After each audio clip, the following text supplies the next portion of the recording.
Не е јасна одлуката на антикорупционерите денеска на седница да отвараат постапки за премиерот Зоран Заев за два случаи поврзани со него, кога исходот однапред се знае.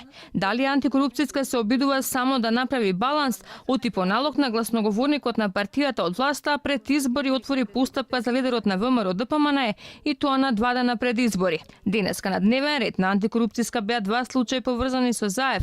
Првиот за Глобал, каде токму тој беше обвинет за наводна малверзација од 8 милиони евра, но за тоа беше помилуван од тогашниот претседател Бранко Црвенковски, што според нашето законодавство значи дека за овој случај повеќе не сме да се отвора никаква постапка. Вториот пак е за случајот подкуп, но и за овој случај Заев доби ослободување од страна на второстепениот суд во Скопје. Од комисијата се правдаат, морало да бидат отворени предмети, имало пријави за истите. Значи, ние ги отвараме и во текот на постапката ќе видиме има судска разврска, како е таа судска разврска, така и ќе ги затвараме ако немаме елементи понатаму. Значи, должни сме да ги отвориме бидејќи имаме пријава.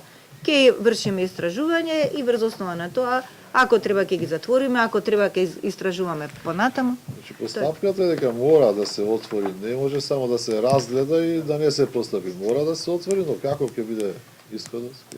Ќе ни каже самата постапка. Инаку Државната комисија за спречување корупција ќе ги истражува и фирмите на Заев во Бугарија, како и продажбата на државното земјиште во касарните во Струмица, кога Заев беше градоначалник.